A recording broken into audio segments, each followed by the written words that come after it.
Falar de novo aqui sobre as eleições nos Estados Unidos, momentos decisivos. A professora Maristela Basso, professora de Direito Internacional e comparado da Universidade de São Paulo. Maristela, como vai? Boa tarde. Boa tarde. Como é que você está analisando essas últimas horas, declarações de parte a parte? O presidente Donald Trump, em entrevista à Fox News, diferente do que disse há 2 dias, desta vez, disse que vai declarar vitória quando houver vitória e se houver vitória. Antes, o discurso era um pouco mais radical. É normal baixar a fervura agora? E digamos que não se esperava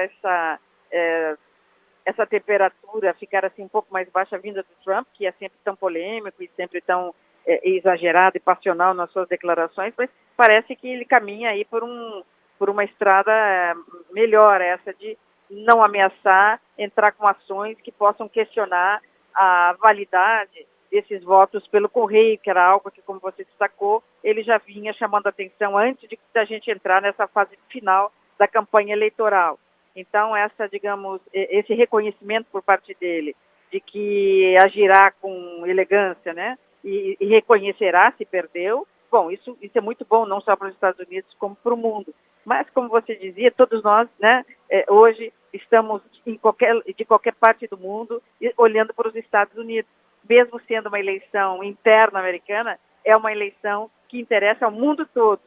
Então, está todo mundo muito atento em acompanhar também o desfecho, né, que será um desfecho polêmico, né, entre um presidente que diz que vai ganhar e que quer ficar e agora passa a dizer que vai reconhecer o resultado, seja ele lá qual for. Então, há muita expectativa com essas informações assim conflitantes e com essa ambivalência, né, do candidato Trump, na verdade presidente, se vai ficar, se vai reconhecer que perdeu, que ganhou. Então há muita expectativa do mundo todo olhando para os Estados Unidos. Se isso é no dia que as eleições estão acontecendo, ou seja, não tem absolutamente nada definido, no caso de haver uma vitória de Joe Biden, os analistas americanos chegaram a usar a palavra caos em uma possível transição. Você acha que também esse aspecto pode ser deixado de lado depois que tudo for oficializado e quando não houver mais outro caminho senão a reconhecer a derrota, esse negócio de transição caótica pode também ser esquecido? Isso vai depender muito da margem, da diferença de quem ganha para quem perde. Então, digamos que se a vitória de Biden for muito acachapante, quer dizer, se a diferença for muito grande, ou for expressiva, ou for, se não for tão grande, mas houver uma diferença de 20%, 30% na vitória relativamente a quem perdeu, é mais fácil da gente imaginar que Trump vá se comportar, digamos, de forma mais política, né, de forma mais razoável, de forma mais urbana e fazer uma transição até janeiro, até 20 de janeiro, dia da posse, de forma pelo menos racional, elegante. Então, se houver uma diferença, é mais fácil para o Trump engolir uma derrota. Agora, se a diferença for pequena, e nós estamos falando de 10, 15 pontos, até um pouco menos, eu acho que, penso que ele dificilmente vai aceitar, e aí sim ele vai querer uma recontagem, sobretudo dos votos pelo correio, né? Votos esses que ele já vem questionando há muito tempo, digamos, a insegurança desse voto não ser um voto seguro, nem ser um voto válido. Então, se a diferença for pequena, ele provavelmente, Trump, não vai querer entregar a Casa Branca assim tão fácil. Ele vai discutir, como isso, a discussão já foi feita na eleição, vamos lembrar de Bush, de W. Bush, né, do filho Bush, com o Al Gore, também houve uma discussão por parte de Bush e ele acabou na Suprema Corte conseguindo a recontagem de votos, sobretudo na Flórida, e na recontagem ele acabou ficando com alguma percentagem superior a Al Gore, que então eleito pelo povo, mas não pelo colégio eleitoral, não por decisão do Supremo Tribunal Federal americano. Então Al Gore perdeu a Casa Branca. Então pode acontecer, se a margem for pequena, do Trump discutir sim, e inclusive levar a questão a uma Corte Suprema essa que a gente sabe é de maioria conservadora, ou seja, que, né, grande parte deles, nós estamos falando de 3 já indicados por Trump, então provável que nós tenhamos aí uma Suprema Corte bem atrelada às intenções de Donald Trump. Professora Maristela Basso, boa tarde. Eu me lembro quando o Jimmy Carter ele foi fechando torneiras e pressionando as ditaduras da América do Sul. E o que ele fez ali no final dos anos 70 teve consequências para o regime argentino, que durou até 83, já era o Reagan o presidente, e teve consequências em outras ditaduras, e mesmo a chilena, que só conseguiu se estender um pouco mais, muito pela posição do Pinochet, quando houve a Guerra das Malvinas, e ele se posicionou a favor do Reino Unido e tal. E foi até 90. Mas depois do Jimmy Carter, eu não vi nenhum presidente dar uma atenção relevante para a América do Sul, a não ser pontualmente. Por exemplo, o Obama e o Trump deram alguma atenção para a situação na Venezuela, na Nicarágua, né? O Reagan acabou financiando ali os contras na Nicarágua, né? Mas são coisas pontuais na América Latina. E geralmente o próprio Obama disse que o eixo da sua política externa saía do Oriente Próximo para o Extremo Oriente, ou seja, de Israel, Arábia Saudita, Síria, e se deslocava para China, Coreia e Japão. Então, a América do Sul é uma área de influência, assim vista, mas claramente não é prioridade na política internacional. E o Biden, naquele debate com o Trump, falou expressamente do Brasil. Inclusive, ele acenou com a possibilidade de um pacote de 20 bilhões de dólares para o Brasil se houvesse uma mudança nas políticas ambientais brasileiras. E o Bolsonaro, inclusive, recebeu isso como afronta, etc. E criticou o Biden por essa fala. Disse que o Brasil não estava à venda, né? Se o Biden vence, a senhora acredita em mudanças substanciais nas relações bilaterais?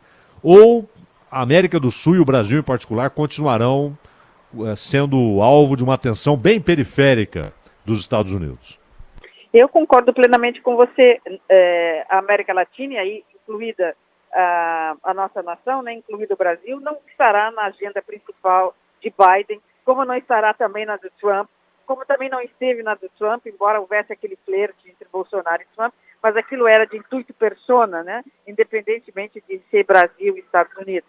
Então eu concordo plenamente com vocês, nós vamos continuar, não pela nossa desimportância, pela questão de quanto o Brasil é importante no continente americano ou na América Latina, não tem nada a ver com essa perspectiva da importância ou não, mas é que um presidente dos Estados Unidos ele passa a ter uma agenda tão robusta e tão complexa que não é preciso incluir um país como o Brasil nessa, digamos, na agenda principal. Ela passa, como você mesmo destacou, de forma muito alátere, assim, né? Mas não chega a ser um objeto de preocupação de um presidente americano. E Biden foi interessante porque ele sinalizou ali no primeiro debate, olha, nós estamos de olho, né, os Estados Unidos estão de olho naqueles países que não cumprem a agenda internacional de proteção do meio ambiente. Então ele faz assim, um destaque do Brasil, mas não acredito que ele vai voltar, pelo menos nos primeiros tempos de governo, a tratar desse assunto, até mesmo porque é interessante a gente observar que não precisa o Biden dizer para os investidores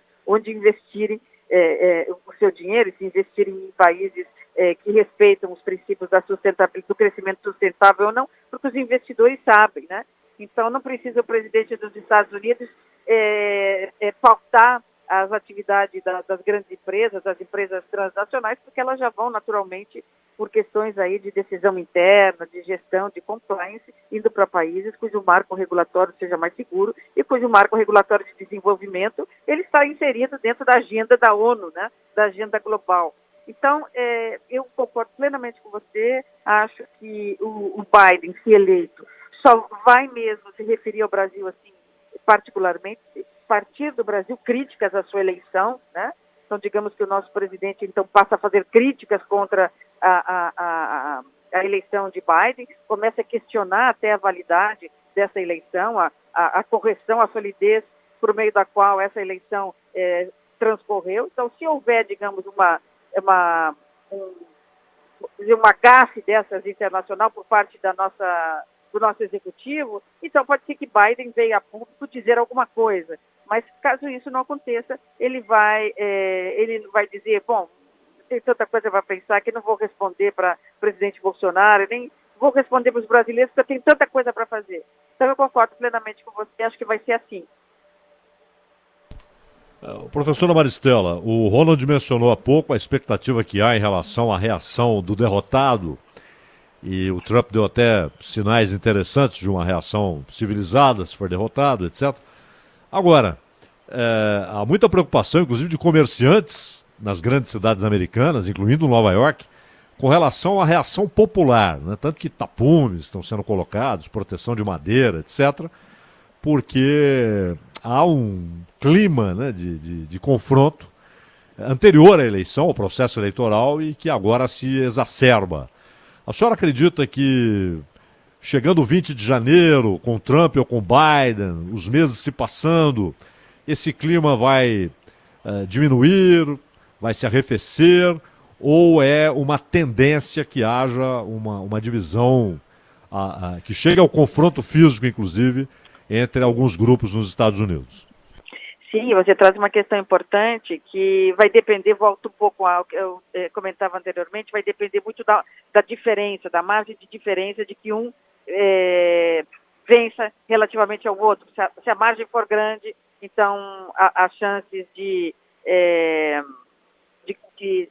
que o derrotado, né, reconheça e volte para casa, fazendo uma transição até janeiro de forma pacífica, urbana, com o vencedor e a sua equipe. Então vai depender muito dessa margem de diferença na eleição. Agora você toca num tema que é importante a gente observar, que nós estamos falando de uma eleição para presidente dos Estados Unidos, mas não é só presidente dos Estados Unidos que está em jogo aqui, porque mudando o presidente, saindo Trump e entrando, digamos, o Biden, ou seja, saindo uma corrente republicana bem conservadora e entrando uma corrente democrática, isso muda a vida de todas as pessoas nos Estados Unidos, porque vai mudar, então, grande chance de mudar o governador, depois muda o prefeito, depois mudam aqueles agentes, como se houvesse aquelas subprefeituras nas comunidades, que hoje são subprefeituras cujas indicações são feitas pelos republicanos, né? Republicano governador, republicano presidente. Então, se a gente pensar na entrada do Biden, muda todo esse pessoal, quer dizer, aquele xerife do condado, a maneira como ele administra a sua polícia, aquele subprefeito lá local, quer dizer, quem será? Será um sujeito mais liberal, mais, digamos, afável com as minorias, ou será um sujeito mais grotesco, mais brutão, que na verdade é racista? Então, muda muito a vida do americano. Por isso, como você dizia, será que os americanos, como é que eles vão reagir? Vai depender muito de quem ganhar, porque se Biden ganhar, nós estamos falando aqui, todo aquele movimento Black Lives Matter, aquele grupo vai se dar por satisfeito porque ele sabe que vai mudar o agente do bairro, vai mudar a maneira como a polícia se conduz, vai mudar muita coisa para a vida deles.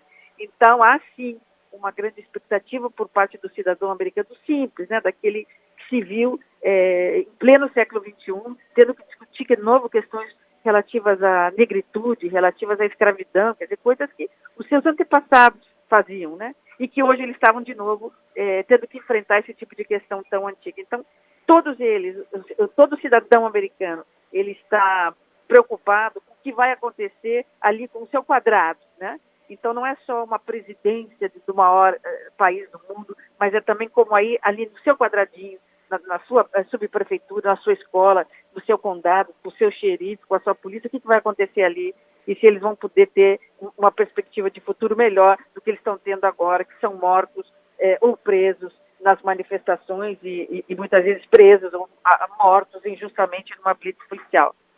E seguimos acompanhando. Professora Maristela Basso, professora de Direito Internacional da Universidade de São Paulo. Professora, boa tarde, muito obrigado, bom trabalho. Eu sei que não está sendo pouco o seu trabalho nesses dias para falar e com sempre grande conhecimento das eleições americanas. Bom trabalho aí, tá bom? Muito obrigada.